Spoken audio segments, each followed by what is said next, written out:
آج ہم سیرت النبی صلی اللہ علیہ وآلہ وسلم کا تیسرا سبق پڑھیں گے۔ اللہ پاک ہمیں اس میں کامیابی عطا فرمائے اور ہمیں سیرت النبی صلی اللہ علیہ وآلہ وسلم کا بیان صحیح احادیث اور صحیح روایات کی روشنی میں بیان کرنے کی توفیق عطا فرمائے۔ بہت سارے واقعات کو جان بوجھ کے چھوڑا گیا ان کی سند کے اعتبار سے اور ان کے اوپر کچھ کلام ہونے کے اعتبار سے۔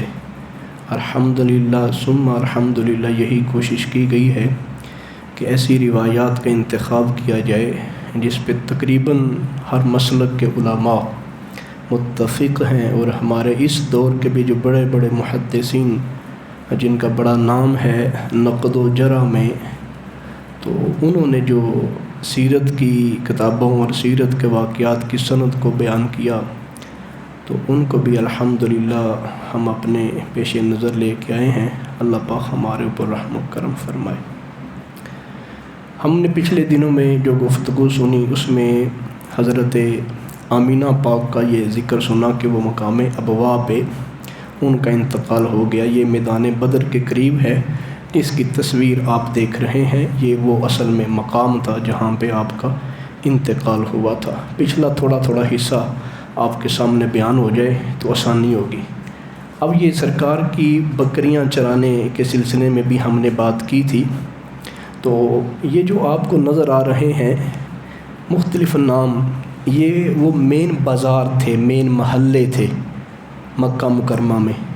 تو اس میں آپ دیکھیں گے کہ یہ جو تیر کا نشان جس طرف جا رہا ہے، یہ وہ محلہ تھا، یہ وہ جگہ تھی جہاں پہ سرکار بکریاں چرایا کرتے تھے۔ اجیاد اس جگہ کا نام جو ہے وہ علماء بیان کرتے ہیں، یہ مزید ہائی لائٹ کر دی گئی ہے۔ پھر اس کے بعد ہم نے یہ بھی سنا تھا کہ جناب ابو طالب کے ساتھ سرکار نے بصرہ کا جو ہے وہ سفر کیا تھا، تو یہ رسول پاک صلی اللہ تعالیٰ علیہ وسلم کا سفر تھا جہاں پہ بحیرہ راہب سے ملاقات بھی ہوئی اور کچھ چیزیں بھی ڈسکس ہوئی تھیں۔ یہ وہ سارا سفر ہے جہاں جہاں سے رسول پاک صلی اللہ علیہ وسلم ہو کر گئے تھے اپنے چچا جان کے ساتھ مکہ مکرمہ سے بصرہ یعنی ملک شام تک۔ اب یہ دیکھیں جو جگہ ہائی لائٹ ہو گئی آپ کو نظر آ رہی ہوگی گول دائرہ، یہاں سے سفر شروع ہوا مکہ مکرمہ سے، اور یہ سفر جاتا جاتا پھر مدینہ منورہ پہنچا۔ یعنی اس طرح یہ سفر ہوتا تھا، ان کا ٹریک یہ تھا، راستہ یہ تھا۔ یہ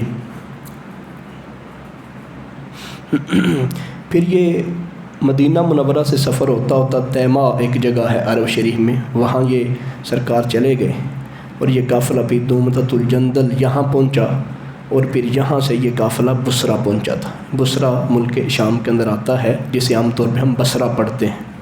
تو یہ وہ نبی پاک صلی اللہ تعالیٰ علیہ وآلہ وسلم کا سفر مبارک تھا۔ اب یہ جو آپ کے سامنے تصویریں ہیں یہ بحیرہ راہب کی خانقاہ ہے۔ یہ جو سائیڈ ہے یہ آپ کو اندرونی اس کا منظر نظر آ رہا ہے، اور دوسری سائڈ پہ جو ہے یہ اس کا باہر والا حصہ، باہر والی باؤنڈری، وہ جو بحیرہ راہب ملا تھا اس کے اپنا معبد، اس کے خانقاہ، اس کی عبادت گاہ کی تصویر ہے یہ۔ اور پچھلی بار ہم نے حرب فجار کے والے سے بھی یہ سنا تھا کہ وہ جو جنگ ہو گئی تھی جس میں رسول پاک صلی اللہ علیہ وسلم نے فرمایا کہ میں اپنے چچا جان کو تیر پکڑاتا تھا، اور جب سرکار نے شمولیت کی تو عرب کا جو ہے وہ حصہ بھاری ہو گیا، قریش کا حصہ۔ اب یہ جو مختلف آپ کو تیر نظر آ رہے ہیں، یہ دو قبیلوں کے درمیان جنگ ہوئی تھی، تو سارے قبیلے اصل آ کے اس کے اندر شامل ہو گئے تھے۔ اسی طرح یہ جو نشاندہی ہے کہ دو قبیلے ہیں پھر دو اس طرح شامل ہو گئے، جس طرح کہ اوپر اگر آپ دیکھیں گے پہلے لائن والا تو یہ کنانہ اور حوازن کے درمیان ہے، اور پھر اگر آپ نیچے دیکھیں گے 2 نمبر پہ تو یہ قریش اور کنانہ کے درمیان یعنی پھر یہ جنگ ہوئی، یعنی یہ گھومتا رہا ان کے درمیان۔ 2 قبیلے اصل مین تھے، پھر ان کے درمیان آہستہ آہستہ کئی قبیلے آ کے اس جنگ کے اندر شامل ہو گئے۔ تو یہ نبی پاک صلی اللہ علیہ وسلم کے مبارک زمانہ میں ہوئی تھی۔ حلف الفضول کے والے سے بھی ہم نے بات کی تھی۔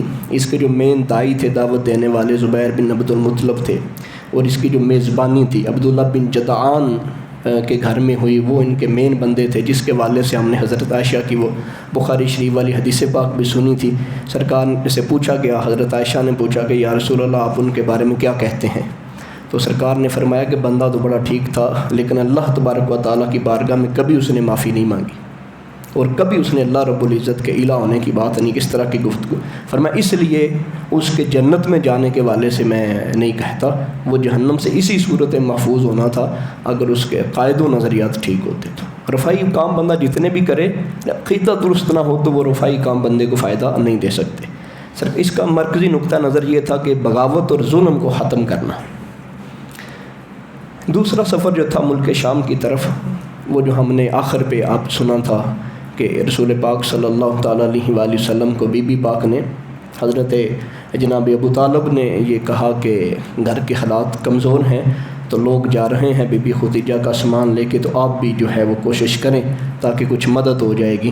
تو جب ان کو پتہ چلا بی بی خدیجۃ الکبریٰ کو، تو آپ بڑے راضی ہوئے، تو کہا اگر آپ جائیں تو پھر میں ڈبل آپ کو باقیوں کی نسبت جو ہے وہ آمدنی دوں گی، اس کا اجارہ، اس کی تنخواہ وغیرہ دوں گی۔ میسرہ کو ساتھ بھیج دیا تھا جو غلام تھا، جس نے سارے احوال آ کے حضرت خدیجۃ الکبریٰ کو بیان کیے۔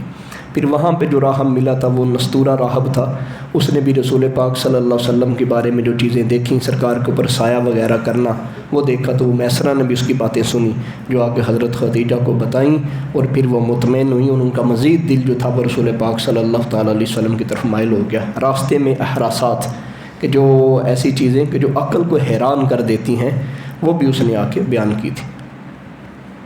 اچھا، یہ جو سفر ہوا تھا یہ بصرہ کا، تو اس کا نقشہ بھی سامنے ہے۔ پھر اس کے بعد حضرت خدیجۃ الکبریٰ سے جو نکاح ہوا، 25 سال کی سرکار کی عمر تھی، تو 40 سال ان کی عمر تھی۔ جو مہر ہے اس کے بارے میں 200 اونٹ یا 500 درہم اس کی بات کی جاتی ہے۔ آج تقریباً جو درہم ہے، اگر ہم 10 درہم کی بات کریں تو وہ تقریباً کوئی 10,000 کے قریب اس کی قیمت جو ہے وہ چلی جاتی ہے۔ تو آپ لگا لیں اندازہ کہ سرکار کا حق مہر کتنا ہوگا۔ نکاح کا جو خطبہ تھا وہ جناب ابو طالب نے پڑھا تھا۔ تو یہ وہ گھر ہے حضرت خدیجۃ الکبریٰ کا، جہاں آپ شادی کے بعد ہجرت تک رہے۔ اس کا یہ اس دور کا نقشہ ہے، اور صحیح نقشہ اس دور میں جو گھر کی صورتحال تھی۔ ہم مزید چیزیں ہم ساتھ ساتھ ان سلائیڈز کو بھی دیکھتے جائیں گے، اور اب ہم اپنے درس کی طرف آتے ہیں۔ رسول پاک صلی اللہ تعالیٰ علیہ وآلہ وسلم کی مبارک سیرت کے صدقے اللہ پاک ہمارے اوپر رحم و کرم فرمائے۔ وہ بکریاں چرانے کی جو بات ہم نے سنی، نبی پاک صلی اللہ علیہ وسلم نے جو فرمایا تھا کہ ہر نبی نے یہ کام کیا ہے۔ آج دل پاش ہوا، ایک خاتون ہے ہمارے ملک کی، نام تو مجھے ان کا نہیں آتا، تو وہ نعوذ باللہ کہہ رہی تھیں کہ نبی پاک صلی اللہ علیہ وسلم سمیت ہر نبی چرواہا رہا۔ تو یہ جو بےدبی کا لفظ ہے نا جی، نبی پاک صلی اللہ علیہ وسلم نے جو کام کیے ہیں، بےدبی کا لفظ استعمال نہیں ہو سکتا۔ گو سرکار نے بکریاں چرائی ہیں، لیکن لفظ چرواہے کے اندر کوئی ادب نہیں ہے، احترام نہیں ہے، دل پاش ہوتا ہے۔ تو دنیا کے سامنے، پورے زمانے کے سامنے ایک بہت بڑا مجمع عام بیٹھا ہوا ہے، لوگ اس کو داد دے رہے ہیں، آشش کر رہے ہیں، لیکن جب بھی رسول پاک صلی اللہ تعالیٰ علیہ وآلہ وسلم کے لیے بات کی جائے گی تو ہزاروں بار، لاکھوں بار سوچ کے لفظ استعمال کیا جائے گا، کیا یہ شان رسالت مآب صلی اللہ علیہ وآلہ وسلم کے تقاضے پورے کر رہا ہے کہ نہیں کر رہا۔ اللہ رب العزت نے فرمایا وَوَجَدَكَ عَائِلًا فَأَغْنَىٰ، کہ اے محبوب ہم نے آپ کو فقر اور محتاجی میں پایا تو آپ کو مالدار کر دیا۔ تو یہ مالدار سرکار دو عالم صلی اللہ علیہ وسلم کو کیسے کیا؟ اس کے کئی ذرائع تھے، اور وہاں سے ایک کام وہ شروع ہوا جو حضرت خدیجۃ الکبریٰ رضی اللہ تعالی عنہا نے آپ کو بھیجا تھا۔ اس کی جو چند صورتحال ہے وہ آپ کے سامنے بیان کی جاتی ہے۔ دوسرا جو سفر تھا ملک شام کی طرف، نبی پاک صلی اللہ علیہ وسلم 25 سال کے ہوئے تو آپ کے چچا جان جناب ابو طالب نے کہا کہ میرے بھتیجے حالات مشکل ہیں، تو دیگر مکہ والوں کی طرح تجارت کا سامان تم بھی لے جاؤ۔ رسول پاک صلی اللہ تعالیٰ علیہ وآلہ وسلم کی یہ چاہت جب حضرت خدیجۃ الکبریٰ کو پہنچی تو کہا کہ میں دگنا مال دوں گی، اور پھر رسول پاک صلی اللہ تعالیٰ علیہ وآلہ وسلم لے کے چلے گئے۔ 4 اونٹنیاں آپ کو اجرت دینا یہ طے پایا گیا، اور پھر رسول پاک صلی اللہ علیہ وسلم کی ذہانت اور رسول پاک صلی اللہ تعالیٰ علیہ وآلہ وسلم کی عقل مندی اور دانائی یہ تھی کہ سرکار واپس آئے تو وہاں سے سامان خرید لائے، اور پھر یہاں مکے آ کے اس سامان کو بیچ دیا۔ جو راغب تھا نستورہ جس کی ہم نے بات سنی، وہ نقشہ بھی ہم نے کچھ دیکھا، تو وہ معبد کے قریب اس کے ایک درخت تھا، درخت کا سایہ بڑا عالیشان تھا، لیکن پھر بھی اس کے اندر کچھ فاصلہ تھا۔ تو جب اس نے دیکھا کہ رسول پاک صلی اللہ تعالیٰ علیہ وآلہ وسلم وہاں تشریف فرما ہے تو پوچھا یہ کون ہے؟ تو کہا گیا کہ قریش کا ایک آدمی ہے۔ راغب نے کہا اس درخت کے سائے میں صرف نبی ہی پڑاؤ کرتا ہے اور کوئی اس کے نیچے پڑاؤ نہیں کرتا۔ پھر آپ صلی اللہ علیہ وسلم نے اپنا مال تجارت فروخت کیا اور اس کے عوض میں دوسری چیزیں خرید کر سرکار واپس چل پڑے۔ حضرت خدیجۃ الکبریٰ رضی اللہ تعالی عنہا کو وہ ساری باتیں جو راستے میں پیش ہوئیں، جن کا ذکر ہم نے پہلے بھی کچھ سنا تو وہ بیان کی، تو حضرت خدیجۃ الکبریٰ رضی اللہ تعالی عنہا دلی طور پہ پھر اس بات کو پسند کرنے لگیں کہ میرا ان کے ساتھ نکاح ہو جانا چاہیے۔ حضرت خدیجۃ الکبریٰ کا جہاں ذکر خیر ہے تو آپ بڑے حسب والی تھیں، بڑے نسب والی تھیں، عالی شان برادری تھی، عالی شان قبیلہ تھا، خوبصورت تھیں، صحت مند تھیں اور بہت بڑی مالدار عورت تھی۔ اللہ تعالیٰ نے بڑا مال دیا ہوا تھا، اور ان کی حد دیکھیں اس زمانے میں جہاں عورت کی عزت محفوظ نہیں ہے، جہاں بیٹی کی عزت محفوظ نہیں ہے، جہاں پہ کسی کو کوئی مقام و مرتبہ نہیں ہے، اس دور میں بھی حضرت خدیجۃ الکبریٰ کو زمانہ طاہرہ کہہ کے پکارتا تھا۔ طاہر ہوتا ہے پاک اور طاہرہ ہوتی ہے پاک عورت، اور ویسے ہم اگر عربی میں دیکھیں تو طاہر کا معنی پاک کرنے والا بھی ہوتا ہے، خود تو پاک ہوتا ہے لیکن جو اوروں کو بھی پاک کر دے، تو یعنی یہ ان کو لوگ طاہرہ کہہ کے پکارتے تھے۔ اتنی پاک بی بی تھی، اتنی اعلیٰ بی بی تھی کہ اللہ رب العزت نے یہ شان اور عزت عطا فرمائی کہ آپ پہلے زمانہ جاہلیت میں جہاں پہ کسی کی عزتیں محفوظ نہیں تھی، حالت یہ تھی اس زمانے میں لوگ عورتوں کے بالوں کے اوپر قصیدے لکھتے تھے، قصیدے کہہ دیا، شاعری کرتے تھے، غزل لکھا کرتے تھے، اس کی چال ڈھال کے اوپر شعر پڑھتے تھے، یعنی وہاں پہ عزتیں محفوظ نہیں تھی۔ بڑا عجیب معاملہ تھا۔ لوگ جب بات کرنے پہ آتے تو عورت کے ایک ایک حصے کے اوپر وہ شعر لکھا کرتے تھے۔ اس دور میں بھی لوگ کہتے تھے یہ بی بی طاہرہ ہے، یہ بی بی پاک ہے۔ تو سارا زمانہ جس کو پاک کہے تو وہ کوئی عام بی بی تو نہیں ہوگی، وہ رسول پاک صلی اللہ تعالیٰ علیہ وآلہ وسلم کی پہلی زوجہ ہے، اور سرکار کا سارا خاندان ہی پھر انہی سے نکلا۔ اچھا، ان کی پہلے 2 شادیاں ہو چکی تھیں، شادیوں کا ہم نے ذکر کیا تھا لیکن مزید ڈیٹیل میں ہم نہیں گئے تھے۔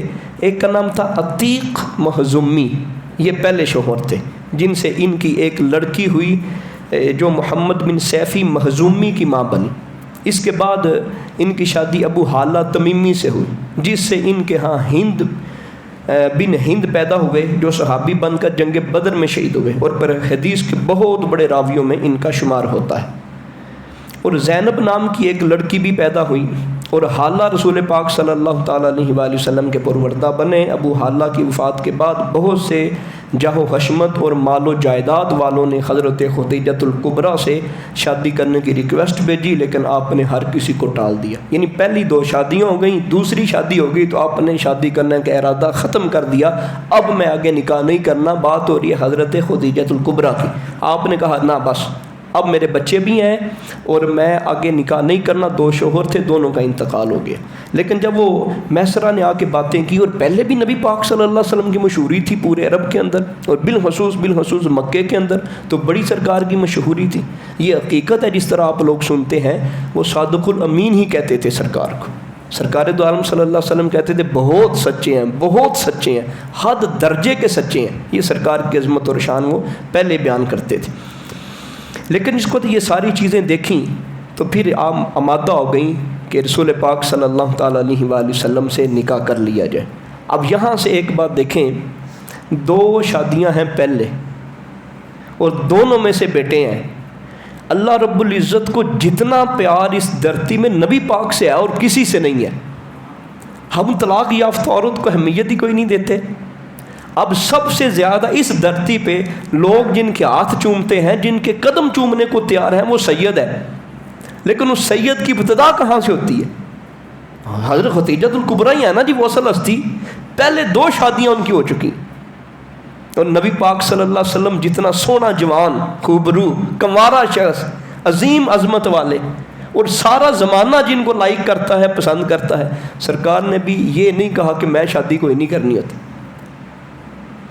اگر مال و دولت کی بات آئے فلاں جی، آج آپ کہیں نا جی کسی بی بی کے پاس بڑا مال و دولت ہے، بڑے حسب نسب والی ہے، بڑی نیک ہے، لیکن پہلے 2 نکاح ہو چکے ہیں، بچے بھی ہیں، کوئی بڑے سے بڑا بندہ بھی اس بی بی کے ساتھ نکاح کرنے کو تیار نہیں ہوگا، کوئی بندہ تیار نہیں ہوگا۔ نبی پاک صلی اللہ علیہ وسلم کا معاملہ دیکھیں، معلوم ہوا یہ بھی سنت ہے، جہاں ہمیں بہت ساری سنتیں اور بہت سارے طریقے نظر آتے ہیں، متعلقہ عورت سے نکاح کرا لینے میں بھی حرج کی بات کوئی نہیں، چہ جائے کہ بندہ اس کے لیے کوئی برے لفظوں کا انتخاب کرے۔ اور یہاں سے ان ماں باپ کو بھی درس لینا چاہیے جو کہتے ہیں کہ نہیں اب ہم نے آگے نکاح کوئی نہیں کرنا، ایک بار نکاح کر دیتے ہیں، اس کا شوہر انتقال کر جائے یا وہ طلاق دے دے تو وہ عورت گھر بیٹھی بیٹھی بوڑھی ہو جاتی ہے، وہ مختلف بیماریوں کا شکار ہو جاتی ہے۔ تو والدین کو چاہیے کہ وہ اخیر تک کوشش کرتے رہیں کہ اپنی بیٹیوں کے نکاح پر نکاح، نکاح پر نکاح، اللہ کرے ایسی نوبت ہی نہ آئے، جو پہلا گھر ہے وہی آباد ہو جائے۔ لیکن اگر کوئی اس طرح کا معاملہ بنے تو نکاح کرنا چاہیے، یہ نہیں کہ بس ایک بار ہم نے کرنا تھا وہ کر دیا اب دوبارہ نکاح نہیں کرنا، اس طرح کا معاملہ نہیں ہونا چاہیے۔ وہ سارا پیغام آپ نے سنا ہوا ہے کہ آپ نے پھر ایک عورت کے ذریعے یہ پیغام بھیجا تو نبی پاک صلی اللہ علیہ وسلم کا یہ حضرت جناب ابو طالب تک بات پہنچی تو آپ نے بھی کہا کہ ٹھیک ہے وہ کر لیا جائے۔ تو نبی پاک صلی اللہ علیہ وسلم کے نکاح کا جو خطبہ تھا، اصل وہ عام طور پہ چیز ہم نے نہیں سنی۔ حضرت ابو طالب آپ نے کھڑے ہو کے جو ہے وہ نکاح کا خطبہ پڑھا، وہ لفظ کیا تھے، بڑے اعلیٰ لفظ تھے، بڑے سننے والے لفظ ہیں۔ اخبار مکہ کے اندر امام فاقہی نے اس کو نقل کیا اور حدیث کے بہت بڑے امام فتح الباری کے اندر اس کو روایت کرتے ہیں۔ وہ کہتے ہیں کہ آپ نے کہا بے شک محمد اگر قریش کے کسی بھی جوان سے اس کا موازنہ کیا جائے تو سب سے بڑھ کر ہے، عقل میں درجے میں سب سے اعلیٰ ہے، اگرچہ ان کے پاس مال کم ہے تو مال تو ایک ڈلتی چھاؤں اور آنے جانے والی چیز ہے، مال گو اس کے پاس تھوڑا ہے پر اس جیسا پورے عرب کے اندر بندہ کوئی، پورے قریش کے اندر اس جیسا کوئی نہیں۔ تو یہ جناب ابو طالب خطبہ پڑھ رہے ہیں نکاح کا، یہ خدیجہ بنت خویلد سے شادی کرنے کی رغبت رکھتے ہیں اور خدیجہ بھی ان سے شادی کرنے کی رغبت رکھتی ہے۔ یہ سن کر حضرت خدیجہ کے ولی انہوں نے کہا کہ بے شک محمد ایک کریم النفس انسان ہے، کریم ہے، بڑے اعلیٰ ہیں، جن کی مثال ملنی ناممکن ہے۔ اور پھر خدیجۃ الکبریٰ سے آپ کی شادی کروا دی گئی۔ یہ وہ خطبے کے کچھ الفاظ تھے۔ رسول پاک صلی اللہ علیہ وسلم کی اولاد کا جو سب سے بڑا شرف ہے وہ صرف آپ کی اصل ہے، جتنی بھی سرکار کی اولاد ہے۔ یہ دیکھیں اس وصف میں بھی حضرت خدیجہ سے کوئی مل ہی نہیں سکتا، بڑی بڑی عورتیں ہیں، بڑے بڑے درجے ہیں، بڑے بڑے مقام ہیں، پر اللہ رب العزت نے جو ازل سے منتخب کیا جس عورت کو کہ میرے نبی کا باغ جس عورت سے کھلے اس کا نام خدیجۃ الکبریٰ ہے۔ اور پھر حضرت خدیجۃ الکبریٰ رضی اللہ تعالیٰ عنہ کی اگر ہم سیرت کو دیکھیں، باتوں کو دیکھیں، اتنی مالدار عورت ہے، اتنے وڈیرے خاندان کی عورت ہے، اتنی مالدار عورت ہے، لیکن جب نکاح کیا عورت کو ہوتا ہے نا جی بعض کا میں بڑی ہوں، میرے پاس بڑا مال ہے، یہ جو بندہ ہے یہ پہلے میں نے اپنے کام کے لیے رکھا ہوا تھا، لیکن ساری زندگی آپ یقین کریں احادیث بندہ پڑھتا ہے نا جی اس کا نقشہ یہی نظر آتا ہے کہ حضرت خدیجہ ساری زندگی ہاتھ باندھ کے کھڑی رہیں کہ یا رسول اللہ آپ حکم کریں میں آپ کے اشارے کے اوپر جان قربان کرنے کو تیار ہوں، ساری زندگی فرمانبرداری کی۔ اتنی امیر عورت ہو کے، اتنی امیر عورت ہو کے، عمر بھی 40 سال کی ہے، سرکار کو روٹی دینے کے لیے غار ہرا جانا، یہ کتنا کام، کتنی فرمانبرداری ہے۔ اور کبھی انہوں نے یہ محسوس نہیں ہونے دیا کہ یا رسول اللہ میں بڑے خاندان دیا، یعنی مال کے اعتبار سے میرے پاس تو بڑا مال ہے، مالی اعتبار سے آپ کے وہ جو ہیں وہ چاچا جان بھی کہہ گئے تھے کہ ان کے پاس مال کم ہے، لیکن ساری زندگی انہوں نے محسوس نہیں کروایا۔ معلوم ہوا یہ ازل سے فیصلہ ہو چکا تھا، حضرت خدیجہ کا کمال ازل سے ہی تھا، اسی لیے اللہ نے اپنے محبوب کے لیے سلیکٹ کیا۔ یہ تو پھر حضرت خدیجہ ہیں۔ احادیث صحیح میں بات یہ ہے کہ نبی پاک صلی اللہ تعالیٰ علیہ وآلہ وسلم کے صحابہ کے سلسلے میں کہ اللہ تعالیٰ نے پوری دنیا میں جو سلیم الفطرت لوگ تھے، جو باکمال لوگ تھے، ان کو اٹھا کے نبی کے دور میں رکھا اور نبی کا صحابی بنایا۔ یہ صحابہ کا تعارف ہے۔ اللہ نے حضرت آدم سے لے کے قیامت تک جو سب سے اعلیٰ لوگ تھے نا جی ان کو نبی کا صحابی بنایا ہے، اور جس کو نبی کی بیوی بنایا ہے وہ کتنی اعلیٰ ہوگی، اور اس کے لیے اللہ نے کتنا انتخاب کیا ہوگا۔ تو یہ بی بی پاک کوئی عام ہستی نہیں تھی، کبھی اللہ کی طرف سے پیغام آتے ہیں اس بی بی کو یہ جو کھانا لے کے آ رہی ہے اس کو اللہ کا سلام کہہ دو، اللہ کا سلام۔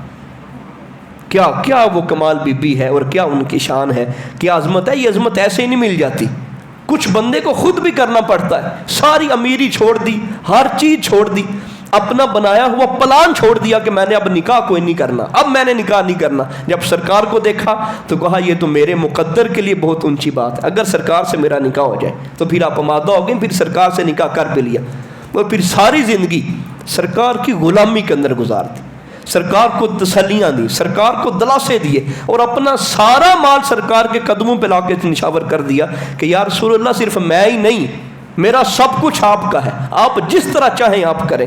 رسول پاک صلی اللہ علیہ وسلم نے پھر انہی کو یہ کمال عطا فرمایا کہ حضرت ابراہیم کے سوا سرکار کے جو 2 بیٹے اور 4 بیٹیاں تھیں وہ انہی سے پیدا ہوئیں۔ سرکار کے بچوں کا بھی تھوڑا سا ذکر خیر ہم کر لیں، بات یہ چل پڑی ہے تو سب سے پہلے حضرت قاسم، یہ سرکار کے بچے پیدا ہوئے جن کا نام قاسم تھا، اور انہی کے نام پہ سرکار کی کنیت تھی ابو القاسم، یہ سرکار کی کنیت انہی کے نام پہ تھی۔ پھر حضرت زینب پیدا ہوتی ہیں، پھر حضرت عبداللہ پیدا ہوتے ہیں، یہی عبداللہ ہیں جن کو طیب اور طاہر کہا جاتا ہے۔ پھر ان کے بعد حضرت رقیہ پیدا ہوتی ہیں، پھر حضرت ام کلثوم پیدا ہوتی ہیں، اور پھر آخر پہ حضرت فاطمہ الزہرا پیدا ہوتی ہیں۔ یہ سرکار کی مقدس اولاد ہے۔ حضرت قاسم 2 سال کی عمر میں وفات پا گئے، اور حضرت عبداللہ بھی بچپن ہی میں اللہ کو پیارے ہو گئے۔ اسی دن عاص بن وائل مکے کے دیگر بڑے مشرکوں نے مل کے یہ کہا کہ نعوذ باللہ محمد کی اب نام و نشان آپ کا ختم ہو گیا ہے، کیونکہ اولاد تو چلی گئی نا۔ تو پھر اس پہ ہم نے وہ جو پہلے بھی بات سنی تھی انا اعطیناک الکوثر، یہ پوری صورت نازل ہوئی، اور اللہ پاک نے آپ کو دلاسا دیا کہ محبوب پریشان نہیں ہونا، اللہ خیر کثیر عطا فرمائے گا۔ پھر یہاں پہ جب سرکار کے بیٹوں کا انتقال ہوا تو کافروں نے یہ تانا دیا، ظاہر ہے اولاد بندے کی ہو تو آگے نام چلتا ہے، آگے نسب چلتا ہے، خاندان میں بندے کا نام ہوتا ہے، تو اولاد نہ ہو تو بندے کی پہچان ختم ہو جاتی، تو وہ تانا دیا کہ بچے نہیں ہیں آپ کا نام نہیں رہے گا، آپ کی پہچان نہیں رہے گی۔ تو اللہ نے فرمایا نا ان اعطیناک الکوثر، محبوب آپ کی اولاد کی بات کرتے ہیں، سارے زمانے کے بڑھ کے ہر جگہ پہ اولاد تو آپ کی ہوگی، ہر جگہ سے بڑھ کے آپ کی اولاد ہوگی۔ دنیا کے کسی کونے میں بھی پہنچ جائیں تو متواتر معاملات کے ساتھ صحیح طریقے سے، گو یہ بات کو بھی ہم مانتے ہیں کہ جعلی سید کتنے بنے ہوئے ہیں، کتنے لوگوں نے اپنا نسب نامہ کے تبدیل کروا لیا۔ یہ بھی چیزیں سننے کو ہم ملتی ہیں کہ جس وقت یہ تقسیم ہوئی بر صغیر پاک و ہند کی، جب لوگوں نے دیکھا کہ لوگ اس نام کو بڑا اپریشیٹ کرتے ہیں، اس خاندان کی بڑی تعلیم کرتے ہیں، تو بہت سارے لوگوں نے اپنا نسب تبدیل کر لیا اور لوگوں کو بتایا کہ ہم سید ہوتے ہیں۔ لیکن بہت سارے ایسے لوگ بھی ہیں کہ جو پوری سند کے ساتھ اور شجرے کے ساتھ اوریجنل اور صحیح طریقے سے سید ہے، اور وہ وہی تھا جو اللہ نے فرمایا انا اعطیناک الکوثر، محبوب ہم آپ کو خیر کثیر عطا کریں گے، اور اس کے اندر اولاد بھی شامل ہے۔ محبوب یہ کہتے ہیں آپ کی اولاد نہیں ہوگی لیکن قیامت تک آپ کی اولاد باقی رہے گی، اور یہ حدیث صحیح میں ہے، نبی پاک صلی اللہ علیہ وسلم نے فرمایا قیامت تک میری اولاد کا رشتہ قائم رہے گا، سارے نسب ختم ہو جائیں گے، سارے رشتے ختم ہو جائیں گے، سارے تعلق ختم ہو جائیں گے، لیکن قیامت کے دن بھی میرا نسب، میرا خاندان، میری برادری یہ صحیح سلامت رہے گی۔ آپ صلی اللہ تعالیٰ علیہ وآلہ وسلم کی ساری بیٹیاں، سرکار کی ساری بیٹیاں وہ نبی پاک صلی اللہ تعالیٰ علیہ وسلم کی حیات میں ہی انتقال فرما گئیں، سرکار کے ہوتے ہوتے انتقال فرما گئیں۔ صرف بی بی پاک بچی تھی حضرت فاطمہ الزہرا، وہ بھی 6 ماہ بعد رسول پاک صلی اللہ تعالیٰ علیہ وآلہ وسلم کے پاس پہنچ گئیں۔ تو یہ تھوڑا سا نقشہ تھا رسول پاک صلی اللہ تعالیٰ علیہ وآلہ وسلم کے والے سے، آپ کی اولاد کے والے سے۔ ہم دوبارہ سلائڈ کی طرف آتے ہیں، تو یہ شادی مبارک کی بات ہوئی، تو اب ہم جو ذکر خیر سنیں گے تعمیر کعبہ کے والے سے۔ یہ رسول پاک صلی اللہ علیہ وسلم کی عمر مبارک آپ سمجھ لیں کہ تقریباً کوئی 35 سال کے لگ بھگ ہو گئی، تو پھر یہ معاملہ بنا۔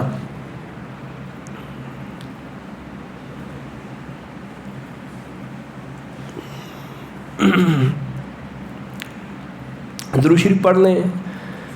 صلاۃ والسلام علیک یا رسول اللہ وعلی آلک وصحبک یا حبیب اللہ، صلاۃ والسلام علیک۔ تعداد لکھی ہے کعبے کے تعمیر ہونے کی۔ حضرت آدم علیہ السلام نے سب سے پہلے بنایا، پھر حضرت ابراہیم علیہ السلام نے، پھر نبی پاک صلی اللہ علیہ وسلم کی جو عمر مبارک 35 سال تھی تب، پھر عبداللہ بن زبیر نے، اور پھر حجاج بن یوسف نے۔ لیکن اس کے درمیان بھی بعض لوگوں کا بیان ہوتا ہے، لیکن اس کے اوپر ساروں کا اتفاق ہے کہ یہ جو کعبہ شریف کو تعمیر کیا گیا یہ مین جگہ ہیں۔ یہ جو ہمارے سامنے ایک نقشہ آ رہا ہے، یہ اس کے جو مختلف جگہ ہے جسے ہم کہتے ہیں یہ رکن یمانی ہے، یہ رکن عراقی ہے، اس کی طرف یہ تیروں کے نشانات کی بھی وضاحت ہو گئی۔ تو ہم کوشش کرتے ہیں کہ ہم یہاں دیکھ لیں وہ نقشہ جات. یہ بس صرف اور صرف نشان ہمیں نظر آ رہا ہے صرف حضرت آدم علیہ السلام کے دور میں. بس یہ صورتحال تھی کعبے کی. وہاں پہ کوئی مکان وغیرہ نہیں بنا تھا. میں دوبارہ اس کو کرتا ہوں کہ جب تھوڑا سا واضح ہو جائے. یعنی یہ وہ صورتحال تھی دور سے ہم دیکھیں, جب قریب کریں گے تو اس طرح ہی آ جائے گا یہ کعبے کا نشان. اب یہ دیکھیں جہاں پہ یہ گول دائرہ آ گیا ہے تو یہ ہے حضرت آدم علیہ السلام کے دور میں, یہ کعبہ شریف کی صورتحال تھی. پھر اس کے بعد حضرت ابراہیم علیہ السلام کا دور آیا تو یوں صورتحال بنی جب آپ نے حضرت اسماعیل علیہ السلام کے ساتھ مل کے, یہ تھوڑی تھوڑی آبادیاں آپ کو سائڈ پہ نظر آ رہی ہیں صرف, یہ دیکھیں. اور یہ وہ جگہ تھی جو کعبہ شریف کا اصل مقام تھا, کعبہ شریف کا اصل حصہ تھا. اب اس کے بعد جب رسول پاک صلی اللہ علیہ وسلم کا دور اقدس ہے تو اس میں یہ صورتحال تھی کعبہ شریف کی, یہ والی صورتحال تھی. پھر آگے والا ہم مزید زیادہ دیکھیں گے تو یہ اسی طرح انداز تھا عبداللہ بن زبیر کے دور میں اور حجاج بن یوسف کے دور میں. پھر بعد میں بھی ترکی دور میں جو کعبہ شریف کی توسیع ہوئی تو یہ اس طرح ہو گیا ترکی دور میں. اور پھر اس کے بعد شاہ عبد العزیز کے دور میں حرم مکی کو مزید کھلا کیا گیا تو یہ عبد العزیز کے دور میں والا تھا. شاہ فہد کے دور میں مزید اس کی توسیع کر دی گئی. یہ اس کا جو ہے وہ باقاعدہ نقشہ ہے الگ سے. یہ جو پھر کعبہ شریف کے 4 مین دروازے ہیں ان دروازوں کے نام ہیں اور ان کی تصاویر ہیں. اب ہم مزید ذرا پیچھے آتے ہیں, اس کو ڈیٹیل کے ہم سماعت کرتے ہیں ڈیٹیل سے. سب سے پہلی بار جو بنا تھا کعبہ شریف, حضرت آدم علیہ السلام نے اس کی تعمیر فرمائی. دلائل نبوہ میں امام بہقی نے حضرت عبداللہ بن عمر بن عاص سے مروی ہے کہ رسول پاک صلی اللہ علیہ وسلم نے فرمایا کہ اللہ تعالیٰ نے حضرت جبریل کو حضرت آدم علیہ السلام کے پاس تعمیر بیت اللہ کا حکم دے کر بھیجا. جب حضرت آدم اس کی تعمیر سے فارغ ہوئے تو حکم ہوا کہ اس گھر کا طواف کرو, اور یہ ارشاد فرمایا کہ تم پہلے انسان ہو اور یہ پہلا گھر ہے جو لوگوں کی عبادت کے لیے بنایا گیا ہے.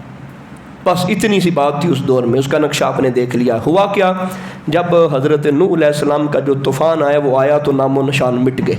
وہ جو نشان وغیرہ آپ نے بنائے ہوئے تھے حضرت نوح علیہ السلام کے دور میں, جب وہ طوفان آیا تھا آپ نے وہ سنا سارا طوفان کا واقعہ, تو وہ ہر چیز ختم ہو گئی وہاں پہ. پھر وہ اسی ختم ہونے کی صورت میں لمبا عرصہ اسی حالت میں وہ کعبہ شریف کا معاملہ رہا. جب حضرت ابراہیم علیہ السلام کا دور آیا تو حضرت ابراہیم علیہ السلام کو دوبارہ حکم ہوا کہ انہی بنیادوں پہ, انہی اشارات پہ, انہی نیوں پہ, جنہیں ہم نی کہتے ہیں, تو وہاں پہ دوبارہ جو ہے وہ تعمیر کر دیا جائے. تو حضرت اسماعیل علیہ السلام ساتھ تھے تو پھر مل کے وہ جو واقعات آپ نے مقاعدہ سنے, اس لیے ہم اس تفصیل میں تو نہیں جائیں گے, تو وہ دوبارہ پھر تعمیر شروع ہوگی. تیسری بار رسول پاک صلی اللہ تعالیٰ علیہ وآلہ وسلم کے دور میں ہے. یہ ہمارا ہدف ہے, تو اس کو ہم تھوڑا تفصیل سے سنیں گے. وجہ کیا بنی؟ صورتحال یہ تھی کہ آپ نے جیسا کہ دیکھا تصویر میں بھی کہ جو کعبہ شریف کی صورتحال ہے وہ ایسی تھی کہ میں پیچھے اس دور کی طرف لے کے جاؤں. اس میں اگر آپ اس کو غور سے دیکھیں, اب یہ دیکھیں آپ کو پہاڑ نظر آ رہے ہیں سائڈوں پہ.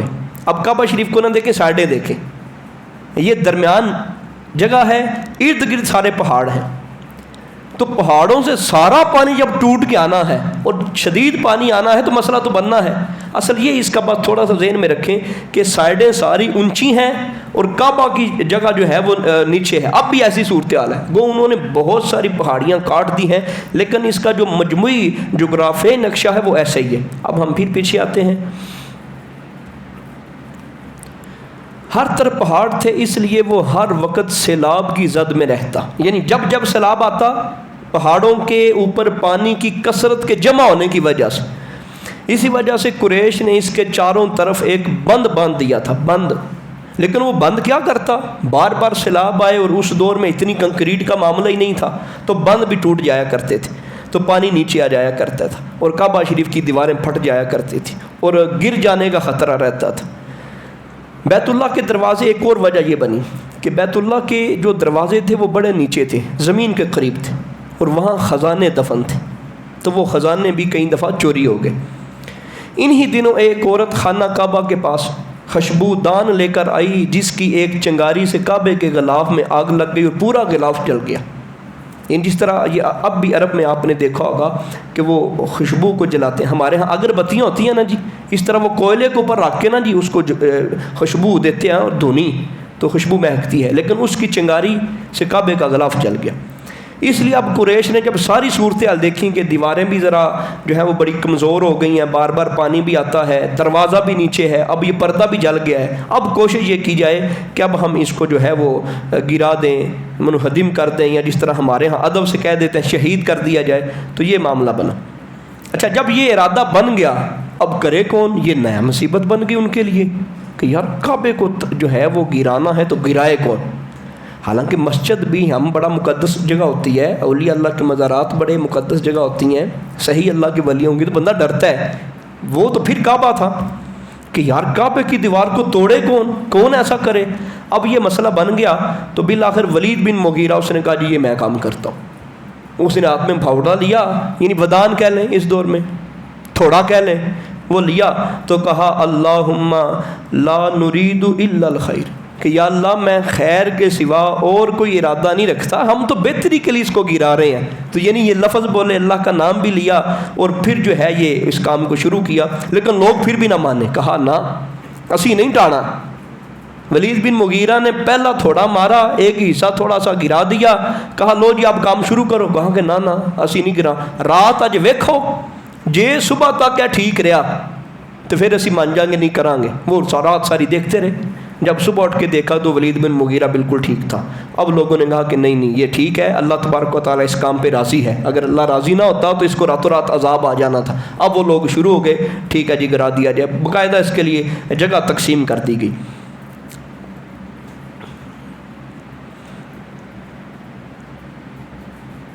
اچھا، جس وقت وہ گرا رہے تھے نا جی، جہاں حضرت ابراہیم علیہ السلام کی بنیادیں تھیں وہاں تک آئے تو انہوں نے آپس میں یہ مشورہ کر لیا کہ ٹھیک ہے جی اپنا دوسرا اس کو اب مزید اس کو نہ کھودا جائے۔ لیکن ایک ضعیف سند کے ساتھ یہ واقعہ بھی منقول ہے کہ ایک قریش مکہ میں سے شخص تھا تو اس نے کہا کہ نہیں یہاں سے بھی اس کو کھودنا چاہیے، مزید پختگی ہو جائے۔ تو جیسے ہی اس بنیاد کے اوپر بھاوڑا مارا، تھوڑا مارا، یا وہ جو کئی اس دور میں تھی وہ ماری، تو وہاں سے بہت بڑا ایک دھماکہ نکلا۔ اب لوگوں نے کہا کہ نہیں اب مزید اس کے نیچے نہیں کھودنا، یہاں تک ہی کھودا جائے۔ اور اس کے بارے میں سارے علماء متفق ہیں کہ یہ وہی بنیادیں نکل آئیں جو حضرت ابراہیم علیہ السلام نے کھودی تھی۔ تو یہ بھی معلوم ہوا کہ کعبہ سیم اسی جگہ پہ ہے جہاں پہ حضرت آدم علیہ السلام نے بنایا تھا۔ کیوں کہ جب حضرت آدم نے بنایا وہ جبریل امین آ کے نشاندہی کر گئے، اور پھر بعد میں اللہ تبارک و تعالیٰ نے مزید نشاندہی کروائی جب حضرت ابراہیم علیہ السلام نے کعبے کو بنایا۔ اور تیسری بار اب جو ہوا، اب وہ مزید اس کو کھودنا چاہتے تھے لیکن مزید نہیں کھود سکے، اسی جگہ پہ جہاں پہ حضرت ابراہیم علیہ السلام نے کعبہ شریف کو کھودا تھا، جہاں تک بنیادیں تھیں وہاں تک ہی صرف اس کو کھودا گیا۔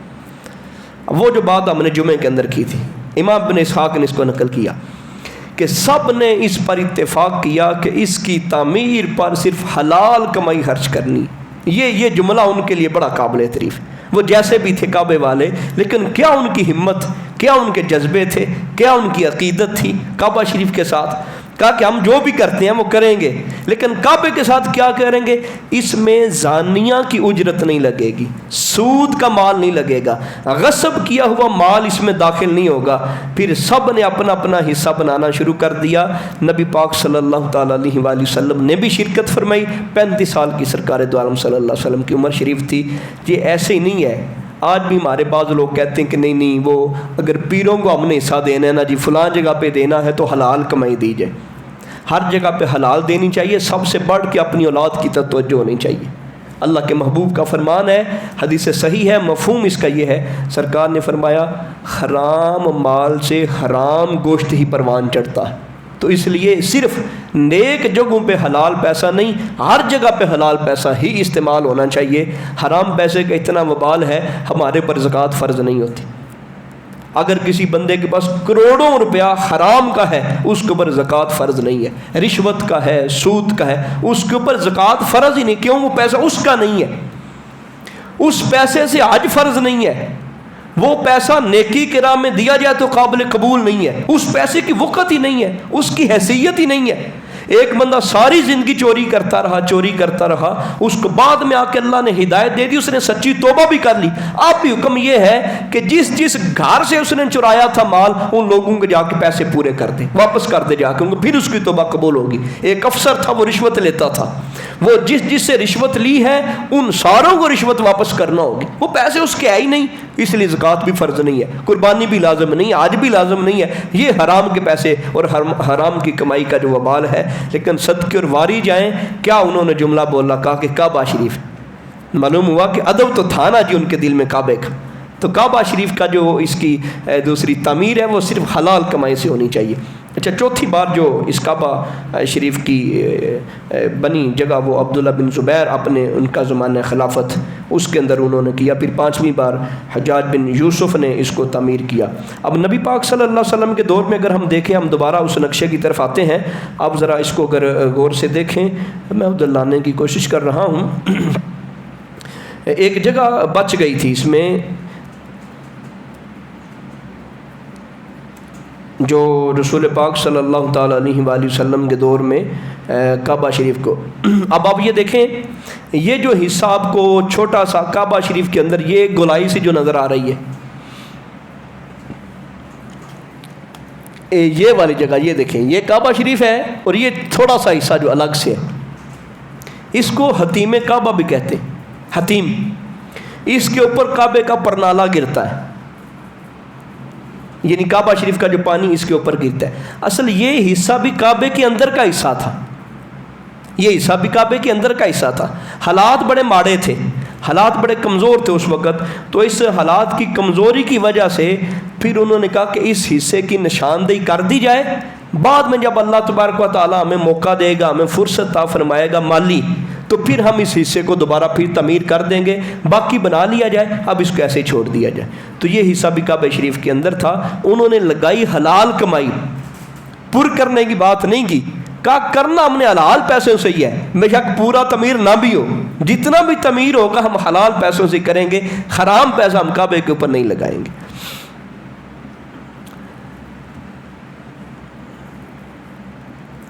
بڑے بڑے اس کے اندر واقعات ہوئے، بڑے زبردست۔ ان میں سے چند ایک واقعات کی طرف ہم آتے ہیں۔ جس وقت کعبہ شریف کو بنانے کی بات آئی تو یہاں پہ میں دیکھتا ہوں، اگر اس کی بھی کوئی مزید سلائیڈ ہمیں مل جائے۔ ہاں جی، یہ دیکھیں،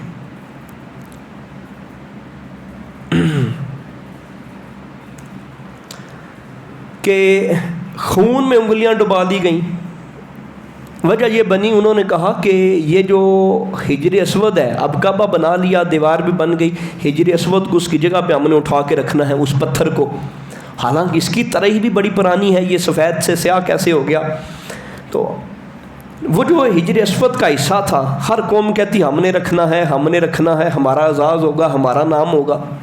اتنی ان لوگوں کی اس کے اوپر بحث ہوئی کہ لڑائی کے اوپر آ گئے۔ لڑائی اتنی پھیل گئی کہ انہوں نے پھر عزم کیا، جب کوئی وڈیرا پکا پختہ سخت وعدہ کرتے نا جی عرب والے، تو طریقہ یہ ہوتا تھا ایک پیالے کے اندر خون لیتے اور پھر انگلیاں ڈباتے، کہ لو جی ہوں ساڈا وعدہ پکا ہو گیا۔ ان جنگ کے لیے وہ کھڑے ہو گئے۔ وجہ کیا تھی؟ نہیں جی اسی جڑا نا جی وہ جڑا ہے حجر اسود جڑا دیوار دے وچ لگانا ہے، بس اس وجہ سے لڑائی ہوتی رہی۔ وہ مسائل پھر بڑھتے گئے۔ پھر یہ فیصلہ ہوا، ابو امیہ بن مغیرہ مخزومی، اس بندے نے پھر یہ کہا کہ نہیں، آپ ایسا کریں کہ اس طرح نہ کریں، جو بندہ سب سے پہلے حرم کے اندر داخل ہو جائے نا جی، وہ جو فیصلہ کرتے اس کے فیصلے کو مان لیں گے۔ لڑائی جو پڑ گئی ختم تو کرنی تھی، اب سارے اگر آپس میں لڑتے وہ تو تباہ ہو جاتے۔ یہ وڈیرا تھا، بڑا سمجھدار اور بڑا دنا تھا، تو اس نے کہا ٹھیک ہے جی، ہم جو ہے اس کا کوئی نہ کوئی حل کرتے ہیں۔ تو وہ اس نے حل اس کا پھر یہ کیا کہ آپس میں مشورہ کر لیا کہ جس وقت سب سے پہلے ہم دیکھیں گے صبح کون جو ہے حرم کے اندر آتا ہے، جو آیا وہی ہمارا حاکم ہوگا، فیصلہ کرنے والا ہوگا، ثالث ہمارا ہوگا۔ جب دیکھا کہ رسول پاک صلی اللہ علیہ وسلم ہے تو پھر انہوں نے یک زباں کہا ھذا محمد امین رضینا، فرمایا یہ تو محمد ہے، یہ تو امین ہے، یہ تو بڑے امانت دار ہیں، سچے ہیں، ہم سارے اس کے اوپر راضی ہیں۔ دیکھو جوانی دے اندر بابے کو نہیں کسی نے مندے وڈیرے ہون نا جی وہ آخنا ہے جوان اسی دی کتنے گل مننے آ یہی فیصلہ کرے گا ہوں سارے بابیاں دا بزرگاں دا یہ بابے جلدی کوئی نہیں مندے ہوندے جس بھی عمر دے ہون تے جس بھی علاقے دے ہون تے جس بھی دور دے ہون پر سرکار ایسے تھے انہاں تے بابے بھی راضی سے سرکار تو عالم صلی اللہ علیہ وسلم کے جب دیکھا تو بزرگ سارے ہی راضی ہو گئے انہوں نے کہا ہاں ہاں یہ تو امین ہے ہم سارے ان کے اوپر راضی ہو گئے یہ جو فیصلہ کر دیں ایک طرف بات کتنی سخت ہے خون رکھ لیا درمیان میں تلواریں نکل آئیں قتل کرنے پہ لوگ تیار ہو گئے لیکن جب سرکار کو دیکھا کہا یہ جو فیصلہ کر دیں گے نا اعلیٰ فیصلہ ہے پر سرکار کی دنائی پہ بھی بندہ صدقے جائے اللہ نے کتنا نوازا تھا اور کیا کمال تھا نبی پاک صلی اللہ تعالیٰ علیہ وآلہ وسلم کی مقدس زندگی میں رسول پاک صلی اللہ تعالیٰ علیہ وآلہ وسلم نے کیا کیا سرکار نے فیصلہ ایسے کیا سارے ہی راضی ہو گئے وہ سارے مطمئن ہو گئے کہ واہ واہ کیا بات کمال کر دیا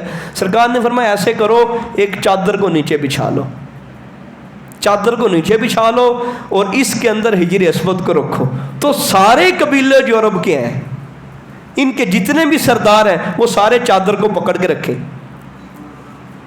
ساروں کی طرف سے ہو جائے نا جی کعبے کے اندر کعبے کی دیوار میں حجر اسود کو لگانا ساروں کی طرف سے ہو جائے ساروں کا حصہ شامل کر دیا جب اٹھا کے اوپر کر دیا نا جی تو سرکار نے اپنے مقدس ہاتھوں سے اٹھا کے اس کا دیوار کے اندر نصب کر دیا کتنی دنائی کا فیصلہ تھا سارے مطمئن بھی ہو گئے راضی بھی ہو گئے اور سارے قبیلوں کا خاندانوں کا حصہ بھی اس کے اندر شامل ہو گیا یہ نبی پاک صلی اللہ تعالیٰ علیہ وسلم کی دنائی تھی اور سرکار تو واقعی بڑے دانا ہے ہر معاملے میں بڑے دانا ہے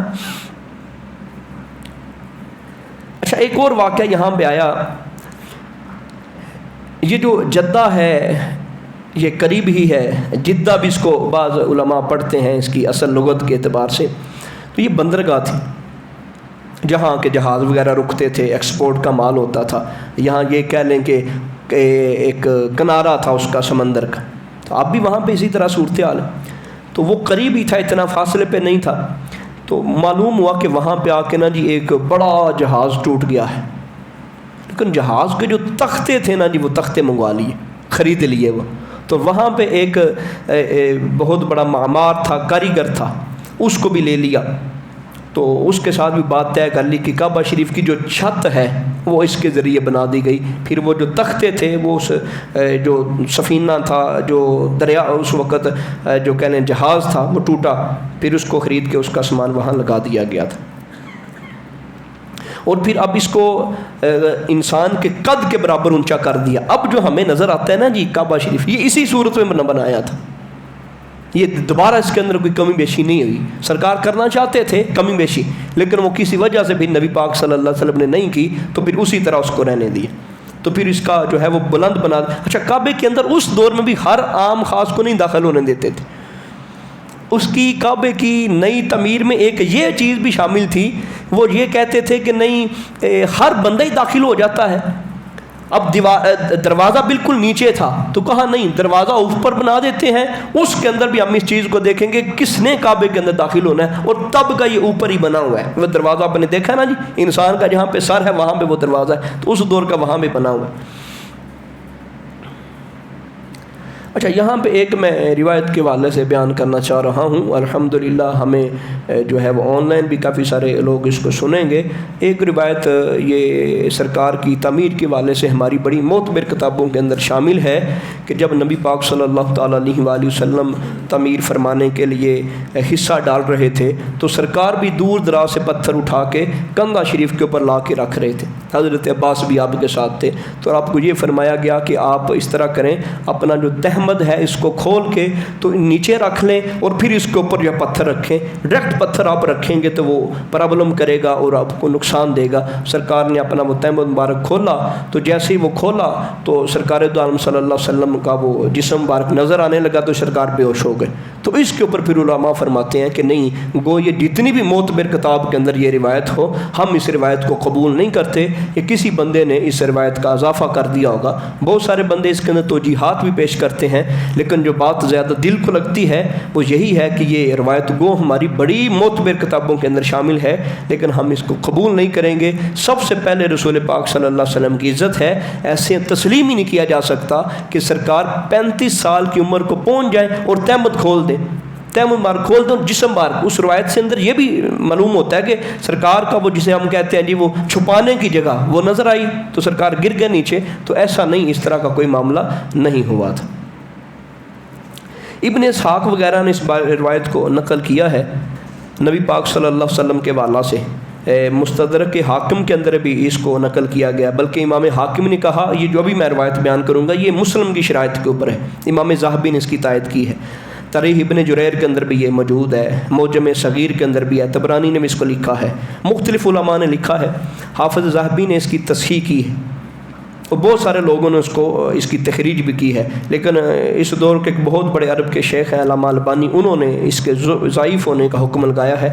بات یہ ہے کہ رسول پاک صلی اللہ تعالیٰ علیہ وآلہ وسلم بچپن کے اندر، کیونکہ اب ہم نبوت کی طرف جا رہے ہیں تو تھوڑا اس چیز کو بھی واضح کر دیا جائے. سرکار ساری زندگی زمانہ جاہلیت کی اور وہ چیزیں جو دین سے تھوڑی دور ہیں ان ساری چیزوں کے حوالے سے نبی پاک صلی اللہ علیہ وسلم بری ذمہ تھے. ایک واقعہ بیان کیا جاتا ہے کہ رسول پاک صلی اللہ تعالیٰ علیہ وآلہ وسلم نے ارشاد فرمایا کہ میں نے جاہلیت کے قبیح کاموں میں سے کسی بھی کام کا 2 بار کے سوا کبھی ارادہ نہیں کیا. وہ 2 واقعات مختلف روایات میں ہیں، ایک واقعہ یہاں بیان ہے. دونوں ہی بار اللہ تعالیٰ نے مجھے بچا لیا. میں نے ایک رات ایک قریشی جوان سے کہا کہ تم میری بکریوں کا خیال رکھو، اور وہاں پہ کوئی شادی ہو رہی تھی، کوئی گانے باجے کا سسٹم تھا. تو رسول پاک صلی اللہ علیہ وسلم فرمایا کہ میں وہاں جاتا ہوں اور میں اس کو دیکھ کے آتا ہوں. سرکار وہاں گئے اور بھی گانے باجے کی جگہ پہ نہیں پہنچے تو سرکار وہاں پہ کہتے ہیں مجھے نیند کا غلبہ ہو گیا. اتنا نیند کا غلبہ ہو گیا کہ میں سو گیا. صبح سورج نے مجھے آنکھ اٹھایا، سورج چڑھ گیا اور میں وہیں سویا ہوا تھا.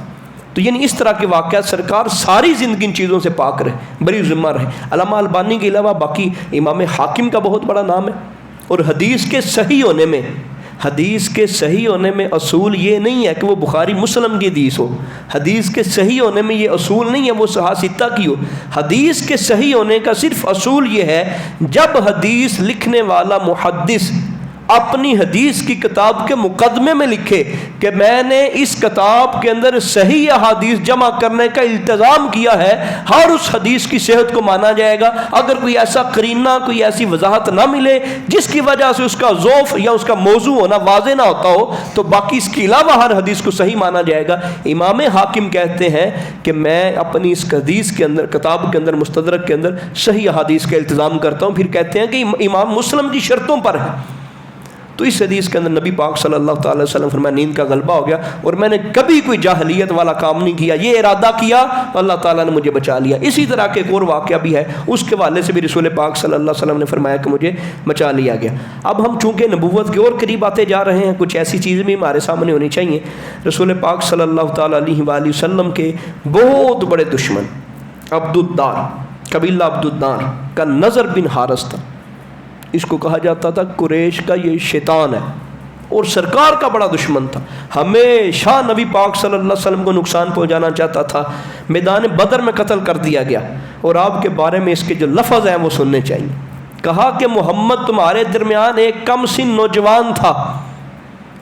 کسی معاملے میں بات ہوئی نا، اب یہ گواہی اس لیے آ رہی ہے، یہ باتیں اس لیے آ رہی ہیں، یہ جو نبوت کا تاج پہن کے آنے والے عظیم محمد مصطفیٰ صلی اللہ علیہ وسلم ہیں، ان کو سارا زمانہ دل سے مانتا تھا. وہ الگ بات ہے کہ ان کے اوپر وہ جو ہے وہ ایمان نہ لے کے آئیں، لیکن دل کی بات وہ کرتے تھے. کیا یہ جو دشمن ہے، سب سے بڑی گواہی وہی ہوتی ہے جو دشمن بھی کہہ دے کہ یار کیا بندہ ہے. رسول پاک صلی اللہ تعالیٰ علیہ وآلہ وسلم کے بارے میں جب بات ہوئی تو کہا کہ محمد تمہارے درمیان ایک کم سن نوجوان تھا، تم لوگ سب سے زیادہ ان سے خوش رہتے تھے. یہ دشمن کہہ رہا ہے، سب سے زیادہ ان سے خوش رہتے تھے. وہ تم میں سب سے زیادہ سچ بولنے والا اور تم میں سب سے زیادہ امانت کی حفاظت کرنے والا. اور اب جب اس کی دونوں کن پٹیوں میں بال سفید ہونے لگے ہیں، یعنی 40 سال کی عمر ہو گئی، اور تمہارے سامنے اس نے اپنے آپ کو نبی ہونا پیش کیا ہے اور تم اس کو جادوگر کہہ رہے ہو. نہیں، اللہ کی قسم وہ جادوگر نہیں ہو سکتا. یہ سرکار کے اعلان نبوت کے بعد وہ کہہ رہا ہے جو دشمن ہے سرکار کا، جو سرکار کا سب سے بڑا دشمن ہے. لیکن اپنے انہوں نے سیدھی گل دسی، انہوں نے کہا نہ یہ نہ کرو. سارا زمانہ تسی دے گن گاندے رہے ہو، سارا زمانہ تہاڈیاں اکھاں دے سامنے ਇਹਦੇ ਮਨ ਦੀ ਚਿੱਟੀ ਚਾਦਰ ਉੱਤੇ ਇੱਕ ਵੀ ਦਾਗ ਨਹੀਂ ਹੈ। ਸਾਰਾ ਮੱਕਾ ਜਾਣਦਾ ਹੈ ਇਹਦੀ ਬਿਲਕੁਲ ਚਾਦਰ ਸਾਫ਼ ਸੁਥਰੀ ਹੈ। ਤੇ ਹੁਣ ਤੁਸੀਂ ਇੰਜ ਨਾ ਕਰੋ, ਉਹ ਬੁੱਢਾ ਹੋ ਚੱਲਾ, وہ عظیم نبی، انہوں نے کن پٹیاں دے کولے سفید وال آ گئے، یعنی بڑھاپے کی طرف جانے کی اشارہ کیا۔ اب وہ کہتے میں اللہ کا نبی ہوں اور تم اس کو جھوٹا کہتے ہو، جادوگر کہتے ہو۔ ایسی بات نہیں ہے، وہ سچا ہے اپنے من میں، اپنے دین کے اعتبار سے، اپنے قول اور فعل کے اعتبار سے وہ سچا ہے۔ یہ رسول پاک صلی اللہ علیہ وسلم کی بات ہوئی۔ اب یہ جو میں حدیث پاک پڑھ رہا ہوں یہ بہت ساری جگہ پہ لکھا، بلکہ امام مسلم نے اس کو لکھا ہے، حدیث کا نمبر ہے 2277۔ یہاں پر یہ حدیث پاک موجود ہے۔ جب مسلم شریف کا حوالہ دے دیا تو اور حوالے دینے کی گنجائش ہی نہیں ہے۔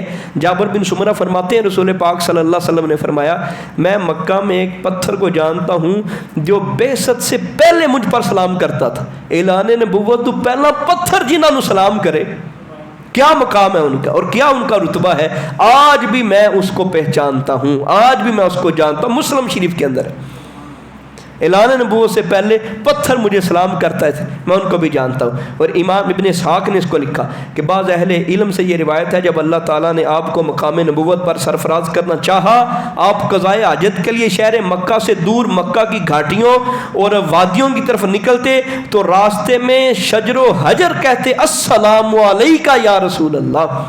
وہ یہ ابھی سرکار دو عالم صلی اللہ علیہ وسلم نے اعلان نبوت نہیں کیا، قریب وقت ہے۔ اور پھر یہ روایات وہ ہیں جس کے اوپر سارے مسلک کے علماء مطمئن ہیں اور سارے متفق ہیں اور سارے ان کی صحت کے اوپر بات کرتے ہیں۔ اعلان نبوت سے پہلے سرکار قضائے حاجت کے لیے جا رہے، کیسا ہے سرکار کا چلنا؟ ایک تو یہ ہے نا سرکار اللہ کی عبادت کے لیے جائیں تو پھر پتھر سلام کریں، سرکار پیشاب کے لیے بھی جائیں تو راستے میں پھر بھی پتھر کہتے ہیں السلام علیکہ یا رسول اللہ۔ یہ ابھی وہ قریب کا زمانہ ہے، اعلان نبوت کے بالکل قریب کا زمانہ ہے۔ امام بہقی نے اس کو نقل کیا، جناب علی سے یہ روایت ہے ہم لوگ ایک بار آپ صلی اللہ علیہ وسلم کے ساتھ مکے کے بعض علاقوں میں نکلے تو ہر درخت اور پہاڑ کہتا تھا السلام علیکہ السلام علیکہ یا رسول اللہ۔ اس کو امام حاکم نے مستدرک کے اندر لکھا ہے، 620 نمبر حدیث ہے، اور امام حاکم نے کہا ھذا حدیث صحیح، اور امام ذہبی نے اس کی تائید کی۔ امام ابو نعیم نے کہا کہ بعض الفاظ کا اختلاف ہے وگرنہ حدیث بالکل اسی طرح ہے۔ کچھ الفاظ انہوں نے آگے پیچھے کر کے لکھی کہ حضرت علی سے روایت یہ ہے کہ نبی پاک صلی اللہ تعالیٰ علیہ وآلہ وسلم جس وقت ہم مکہ میں نکلتے تو ہر درخت ہر پہاڑ سرکار کو کہتا السلام علیکہ یا رسول اللہ۔ امام ابن جوزی نے اس کو نقل کیا ہے جابر بن سمرہ کے والے سے کہ میں نے رسول پاک صلی اللہ تعالیٰ علیہ وآلہ وسلم کو کہتے ہوئے سنا کہ میں بعثت سے چند دن قبل جب بھی کسی درخت یا پتھر کے پاس سے گزرتا، جب بھی، اس لفظ کے اوپر غور کریں، جب بھی کسی درخت اور پتھر کے قریب سے گزرتا تو مجھے آواز آتی السلام علیکہ یا رسول اللہ۔ یہ وہ سرکار دو عالم صلی اللہ علیہ وسلم کے قریب کے دور ہیں۔ ولید بن ابو ثور وغیرہ نے مولا علی سے روایت کیا، وہ کہتے ہیں میں ایک بار مکہ میں رسول پاک صلی اللہ علیہ وسلم کے ساتھ باہر نکلا تو ہر درخت اور ہر پہاڑ آپ کو کہتا تھا السلام علیکہ یا رسول اللہ۔ امام ترمذی نے اس حدیث کو لکھنے کے بعد ضعیف نہیں کہا، حالانکہ امام ترمذی کا انداز یہ ہے حدیث لکھنے کے بعد اگر کوئی عیب ہو اس عیب کو بیان کر دیتے ہیں۔ آپ نے صرف یہ لکھا ھذا حدیث غریب، یہ حدیث غریب ہے۔ غریب کا مطلب کیا ہے؟ اس کو روایت کرنے والے مولا علی ہیں، یہ نہیں ہے کہ جس کا ہم کسی کو غریب کہتے ہیں، یعنی اس کے وہ راوی تھوڑے ہیں، تو باقی اس کے اوپر کوئی انہوں نے کلام نہیں کیا۔ یہ وہ ساری گفتگو تھی رسول پاک صلی اللہ تعالیٰ علیہ وآلہ وسلم کے اعلان نبوت سے پہلے کے معاملات، اور نبی پاک صلی اللہ تعالیٰ علیہ وآلہ وسلم کے ساتھ کتنا اللہ کا پیار تھا، کتنا اللہ رب العزت نے آپ کو نوازا کہ ہر درخت بھی آپ کو جو ہے وہ سلام کر رہا ہے، پہاڑ بھی آپ کو سلام کر رہے ہیں۔ اور پھر یہ صورتحال کہ نبی پاک صلی اللہ تعالیٰ علیہ وآلہ وسلم کی کامیابی، صداقت، ایمانداری، دینداری کے اوپر آپ کے دشمن بھی گواہی دے رہے ہیں۔ ابھی کافی سارا ٹائم ہے، کوئی 37 منٹ ہے مغرب میں تقریباً، تھوڑی اور گفتگو سن لیتے ہیں۔ بیٹھنے میں کوئی نہیں، جس وقت تک آپ ایزی ہیں آپ ایزی ہو کے بیٹھیں۔ اچھا، یہ ہمارے ہاں عام طور پہ یہ سمجھ لیا جاتا ہے کہ بے ادبی کے ساتھ بیٹھنے سے بہتر ہے بندہ گفتگو سنے ہی نہ۔ نہیں، بندہ جب تھک گیا تو ٹیک لگا لے۔ اصل ہم نے یہاں سے آ کے کام خراب کر دیا۔ نہیں جی قرآن پاک اگر تسی صحیح بیٹھ کے نہ پڑھ سکتے تو پھر قرآن بند کر، اگر ایک بندہ لیٹ کے پڑھ سکتا ہے پڑھنے تو دیں اسے۔ تو اگر آپ کو بیٹھنے مشکل ہو رہی ہے، آپ ٹیک لگا کے بیٹھ گئے، تھوڑا آگے پیچھے ہو کے بیٹھ گئے، مجھے مشکل نہیں ہے، آپ اس کا سننا ہی، آپ کے کان بس ادھر ہونے چاہیے۔ رسول پاک صلی اللہ تعالیٰ علیہ وآلہ وسلم کے والے سے یہ تھوڑا سا اب دور بالکل قریب آ گیا نبی پاک صلی اللہ تعالیٰ علیہ وسلم کا اعلان نبوت کے۔ آپ صلی اللہ علیہ وسلم 25 سال کی عمر سے پہلے ہی تنہائی پسند ہو گئے۔ ان دنوں آپ اب تھوڑا دوسرا ایکشن پیچھے جا رہا ہے دوسری اعتبار سے۔ پہلے تھا نبی پاک صلی اللہ تعالیٰ علیہ وآلہ وسلم کی عدالت صحت کے اعتبار سے اور نبی پاک صلی اللہ علیہ وسلم پر سلام وغیرہ بھیجنا، ان چیزوں کے سلسلے میں۔ اب دوسرا تنہائی کے سلسلے میں بات شروع ہوئی۔ نبی پاک صلی اللہ علیہ وسلم شادی کے قریب کی جو عمر تھی نا جی، تنہا رہنا سرکار نے شروع کر دی۔ نبی پاک صلی اللہ تعالیٰ علیہ وسلم جب وہ وہاں اجیاد میں بکریاں چرانے جایا کرتے تھے نا جی، تو وہاں پہ سرکار پھر اللہ کی تخلیق کے اوپر غور کیا کرتے تھے، اللہ تبارک و تعالیٰ کی بنائی ہوئی چیزوں کے اوپر غور کرتے۔ افلا تدبرون افلا یبصرون افلا تبصرون، یہ بار بار قرآن کہتے ہیں، کیا غور نہیں کرتے، کیا دیکھتے نہیں، کیا نصیحت نہیں پکڑتے؟ اب یہ کام سرکار نے کرنا شروع کر دیا۔ وہ لے جانا بار، وہاں اکیلے ہوتے تھے پہاڑوں کے پاس، اکیلے ہوتے تھے سرکار، بکریاں وہاں چھوڑ دینی اور نبی پاک صلی اللہ تعالیٰ علیہ وسلم نے غور و فکر شروع کر دینی، ہر چیز کے بارے میں، مخلوقات کے اوپر غور کرنی۔ اور بچپن سے ہی یہ چیزیں بھی بڑی واضح ہیں، اس کے اوپر ہم نے کوئی بات نہیں کی، بچپن سے ہی نبی پاک صلی اللہ تعالیٰ علیہ وآلہ وسلم بتوں کے بڑے خلاف تھے۔ ہاں یہ بات ہم نے کی تھی کہ جس کو سرکار جناب ابو طالب کے ساتھ گئے تھے تو راہب نے آپ کا امتحان لینا چاہا، لات اور عزا کی قسم دے کے بات کی تو سرکار کو غصہ چڑھ گیا، کہا نانا لات اور عزا کے اوپر میں لعنت بھیجتا ہوں، قسم دینی ہے تو اللہ تبارک و تعالیٰ کی دو، اللہ کی ذات کے سوا کسی کی قسم نہیں۔ تو سرکار کو شروع سے بتوں کے اوپر بہت بڑا غصہ تھا۔ سرکار کی جب عمر بھر 38 سال کی ہوئی تو بسا اوقات ایک روشنی آپ صلی اللہ تعالیٰ علیہ وآلہ وسلم کی آنکھوں کے سامنے آتی، ایک روشنی، اور اپنے متعلق آوازیں سنتے سرکار، جس طرح وہ پتھروں کی آوازیں تھیں، السلام علیکہ یا رسول اللہ، تو روشنی سرکار کو نا تھوڑی تھوڑی، وہ 38 سال کی عمر میں نبی پاک صلی اللہ علیہ وسلم کو روشنی، ایک جس طرح یہ کہہ لیں گے اس طرح ایک بنا ہوا ہے روشنی کا گول سا نشان، وہ سرکار کو نظر آتا اور اپنے بارے میں اس میں چیزیں دیکھتے، وہ کوئی دیکھنے کی کوشش کرتے پر کوئی چیز وہاں پہ نظر نہ آتی۔ عبداللہ بن مسعود اس حوالے سے فرماتے ہیں کہ نبی پاک صلی اللہ علیہ وسلم تقریباً 3 سال تک آواز سنتے رہے، اور شاید یہ شجر و حجر کی وہی آوازیں ہیں جو آپ کو سلام کیا کرتی تھیں، جیسا کہ امام مسلم نے لکھا، اور سرکار ایک روشنی بھی دیکھا کرتے تھے۔ انہی دنوں میں حضرت ابن عباس سے مروی ہے کہ آپ صلی اللہ تعالیٰ علیہ وآلہ وسلم نے حضرت خدیجہ الکبریٰ رضی اللہ تعالیٰ عنہا سے کہا کہ میں ایک طرح کی روشنی دیکھتا ہوں اور ایک آواز سنتا ہوں، مجھے لگتا ہے کہ جو ہے وہ مجھے اس سے کوئی نقصان نہ پہنچے۔ تو انہوں نے کہا کہ اے ابن عبداللہ، اللہ تعالیٰ آپ کے ساتھ ایسا کبھی نہیں کرے گا۔ پھر وہ ورقہ بن نوفل کے پاس لے کے آئیں۔ اچھا، یہ جو روایت ہے یہ وحی سے پہلے کی روایت ہے، اس کو مسند احمد کے اندر بھی نقل کیا گیا، مجمع الزوائد کے اندر امام حیثمی نے لکھا اور یہ کہا کہ امام احمد نے اسے متصل اور مرسل دونوں طرح سے نقل کیا ہے۔ امام احمد شاکر یہ بہت بڑے بزرگ ہوئے ہیں، یہ قریب صدی کے ہوئے ہیں، انہوں نے کہا کہ یہ حدیث صحیح ہے جو ابھی میں پڑھنے لگا ہوں۔ انہوں نے کہا کہ نبی پاک صلی اللہ علیہ وسلم نے شک کا اظہار کیا کہ وہ جو مجھے روشنی سے نظر آتی ہے نا، مجھے اس سے بڑا خوف سا لگتا ہے، ڈر سا لگتا ہے، تو یعنی عجیب سی کیفیت کو بیان کیا۔ تو کہا کہ ابن عبداللہ، یعنی آپ کے بیٹے کا نام لے کے کنیت کے اعتبار سے پکارا، اللہ تعالیٰ آپ کے ساتھ کبھی ایسا نہیں کرے گا کہ آپ کو کوئی نقصان پہنچے۔ پھر وہ ورقہ بن نوفل کے پاس لے کے آئیں اور اس واقعے کی صورتحال کو بیان کیا۔ تو انہوں نے کہا کہ اگر انہوں نے سچ کہا ہے، ورقہ بن نوفل نے کہا، تو یہ وہی ناموس موسیٰ ہے، یعنی یہ جبریل امین ہے، یہ وہی فرشتہ ہے، وہی اللہ تبارک و تعالیٰ کا فرشتہ ہے جو موسیٰ علیہ السلام پہ نازل ہوا تھا۔ اگر وہ نبی بنائے گئے تو میں زندہ رہا تو میں ان کی ضرور مدد کروں گا اور ان کے کام آؤں گا اور ان پر ایمان لے کے آؤں گا۔ اس دوران آپ صلی اللہ تعالیٰ علیہ وآلہ وسلم میں خلوت نشینی کی رغبت شدید ہو گئی، اب تو بالکل ہی سرکار تنہا رہنا شروع کر دیا۔ آپ صلی اللہ تعالیٰ علیہ وآلہ وسلم دین ابراہیمی کے مطابق اپنے گھر کو، اللہ کو خوب یاد کرتے اور اس کی عبادت میں لگے رہتے۔ آپ صلی اللہ تعالیٰ علیہ وآلہ وسلم اپنی خلوت نشینی کے لیے جبل نور میں موجود غار حرا کو پسند کرتے، پہاڑ کا نام تھا جبل نور۔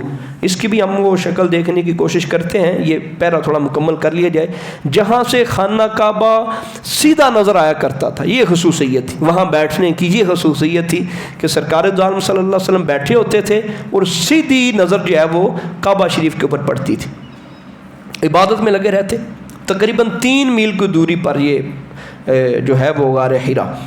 آپ صلی اللہ تعالیٰ علیہ وآلہ وسلم وہاں خلوت میں دین ابراہیمی کے مطابق کئی راتیں اپنے رب کی عبادت کرتے۔ یہ بات بھی قابل غور ہے، کئی راتیں غاراں دے اندر نہیں جے رہن ہوندا۔ غاروں میں یہ وہ دور نہیں، یہ والا دور نہیں، وہ دور ہے جہاں پہ بجلی کا تصور بھی نہیں ہے، بجلی کا تصور بھی نہیں ہے۔ ہر جگہ پہ سانپ جو ہیں بڑے سخت ہوتے ہیں، لیکن پہاڑوں کے جو سانپ ہیں ان کی بہت سختی ہوتی۔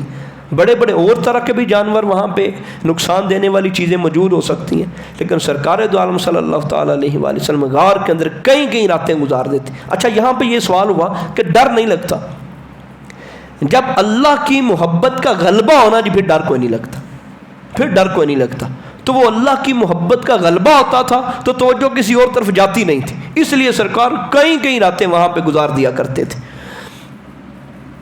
اور جب کھانا پانی ختم ہو جاتا تو قربان جائیں، صدقے جائیں، واری جائیں حضرت خدیجہ الکبریٰ پر، وہ پاس آتی اور کھانا پینا وہ دے کے پھر واپس چلی جاتی۔ یعنی ان کا بھی بڑا تعاون ہے نا ساتھ میں۔ یہ سرکار کو پریشان نہیں کیا کہ یا رسول اللہ آپ کیوں وہاں جاتے ہیں، روزانہ وہاں جا کے بیٹھ جاتے ہیں، اب وہاں آئیں یہاں آئیں، گھر میں رہیں، بچوں کے پاس رہیں، ہمارے پاس رہیں۔ باقاعدہ جب پانی کھانا ختم ہو جاتا پہلے تو سرکار اپنا لے کے جاتے، تو جب لگتا کہ اتنے دنوں کا کھانا تھا پھر بی بی پاک خود وہاں جا کے دے آیا کرتی تھی۔ 3 میل کا فاصلہ ہے، تقریباً 5 کلومیٹر ایتھو لا کے بچے کی تک۔ تو وہ بچے سیدھا راستہ نہیں، پہاڑاں دا راستہ ہے، سیدھا راستہ چلنا آسان ہے، پہاڑاں تے چلنا بڑا اوکھا ہے۔